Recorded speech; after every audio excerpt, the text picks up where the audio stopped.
আজকে আমি একদম সিম্পলভাবে ফ্রাইড রাইস রান্না করে দেখাচ্ছি।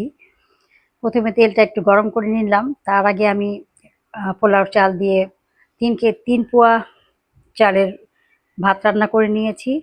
এখন তেলের ভিতরে তেলটা গরম হওয়ার পরে কিছু পেঁয়াজ দিলাম। পেঁয়াজটা একটু হালকা করে ভেজে নিব, খুব বেশি না।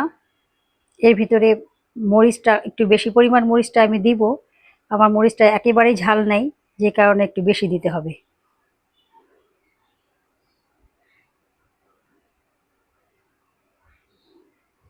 একটু আদা রসুন দিয়েছি। একটু ভালো করে ভুনে নিলে এটার মানে কাঁচা স্মেলটা চলে গেলে ভালো লাগবে আর কি।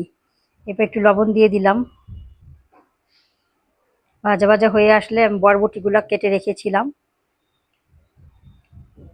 বরবটিটা দিয়ে দিলাম। এর ভিতরে আমার ফ্রোজেন করা গাজর ছিল, সে গাজর দিয়েছি। এদিকে ডিমটা ভেজে নিচ্ছি।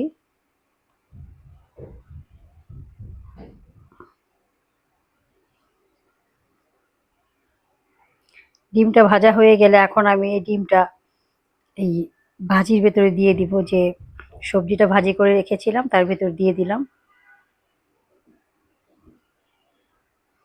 এটা আরেকটু ভালো করে ভাজা ভাজা করে হয়ে গেলে এখন আমি রাইসটা ঢেলে দিব।